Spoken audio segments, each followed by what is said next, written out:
Hello বন্ধুরা, আজকে আবার একটা ভিডিও নিয়ে হাজির হয়েছি। তো আজকে আমি যেটা করেছি পোহা ইডলি। এই ইডলিটা খেতে যতটা টেস্টি হয় আর হেলদিও, আর খুব কম টাইমের মধ্যে এই ইডলিটা তৈরি হয়ে যায়। দেখতে পাচ্ছেন কত সুন্দর হয়েছে। তো কিভাবে করেছি সেটাই আপনাদের সঙ্গে শেয়ার করব। তো ভিডিওটা দেখে নিয়ে যাক।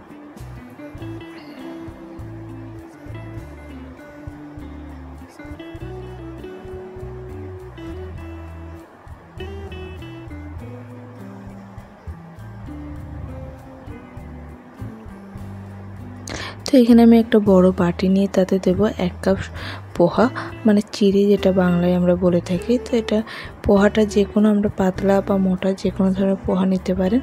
তো আমি চিড়েটাকে খুব ভালো করে ধুয়ে নিয়েছি। এরপর এতে একটু জল দিয়ে আমি ভিজিয়ে রেখে দেবো 15-20 মিনিটের জন্য, যাতে মানে চিড়েটা খুব ভালো মতন ভিজে যায় জলের মধ্যে।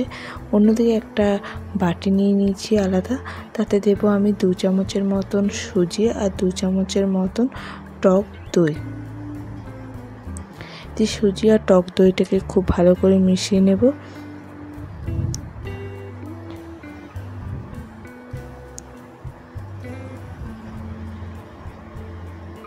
তো এটাকে 1 মিনিট রেস্ট হতে দেবো। অন্যদিকে যে চিড়েটা সেটা পুরোপুরি ভিজে গেছে, আর চিড়ের যে মানে বাড়তি যে জলটা, এক্সট্রা যে জলটা, সেটা আমি ফেলে দেবো ছেঁকে।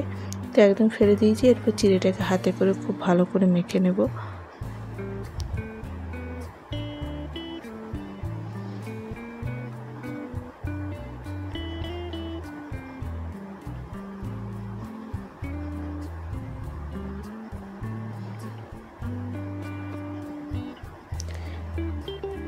তো এরপর এতে আমি যে সুজি আর দইয়ের মিশ্রণটা তৈরি করে রেখেছি সেটা দিয়ে দেবো। সেটা দিয়েও ভালো করে চিড়ের সাথে মিশিয়ে নেব।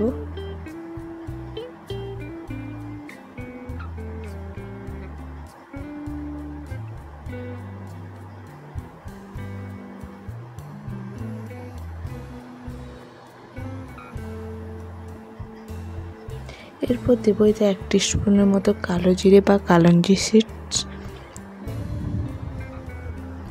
আর দেবো 1 টিস্পুনের মতো লবণ দিয়ে ভালো করে মিশিয়ে নেব।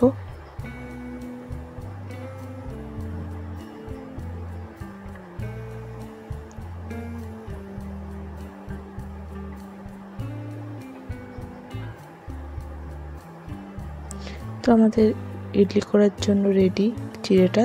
অন্যদিকে একটা বড় পাত্র নিয়ে তাতে বেশ কিছুটা জল দিয়ে দেবো, দিয়ে তাতে ঢাকা দিয়ে এটা স্টিম হতে দেবো।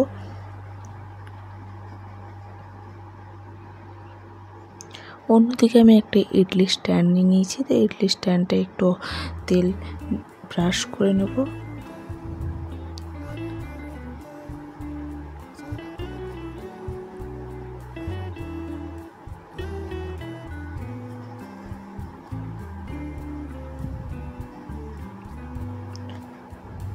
এরপর চামচের সাহায্যে যেরকম আমরা ইডলি করি সেইভাবে ইডলি মেকারে এইভাবে দিয়ে দেবো গোল গোল করে।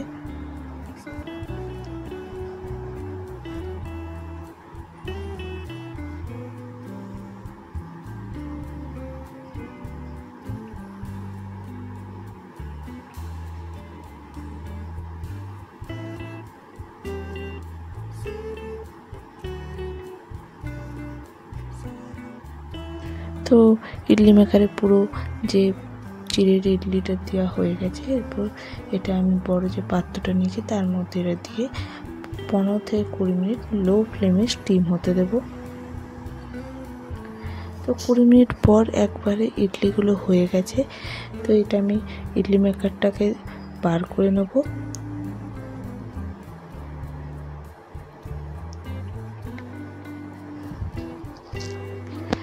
চামচের সাহায্যে ইডলিগুলোকে আমি একটা থালায় তুলে রেখে দেব।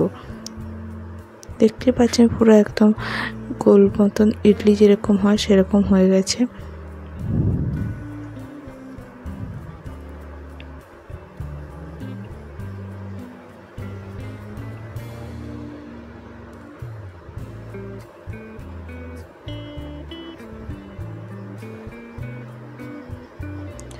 তো ইডলিগুলো তো হয়ে গেছে। এবার ইডলিগুলো একটু তড়কা দেবো। তার জন্য একটা ফ্রাই প্যান নিয়েছি, তাতে দেবো 2 চামচ সাদা তেল।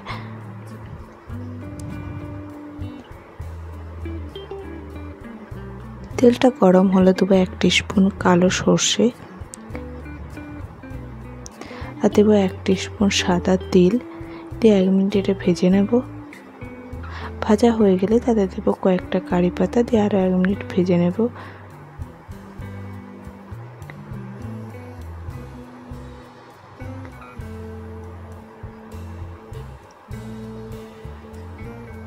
তো ভাজা হয়ে গেলে এবার ইডলি যেগুলো আমি করে রেখেছিলাম পোহা, সেই ইডলিগুলো এতে দিয়ে দেবো। দিয়ে এপিট ওপিট 1 থেকে 2 মিনিট একটু ভেজে নেব।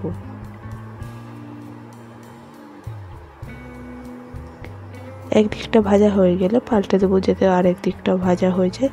এতে কী হবে, খেতেও ভালো লাগবে।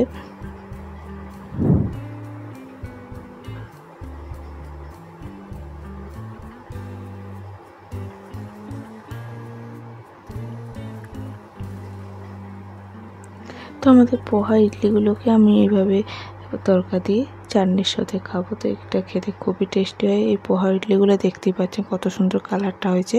এরপর গ্যাস অফ করে দেবো, তাহলেই আমাদের পোহা ইডলি রেডি। তো আমার এই ভিডিওটা কেমন লাগলো অবশ্যই কমেন্টস করে জানাতে ভুলবেন না।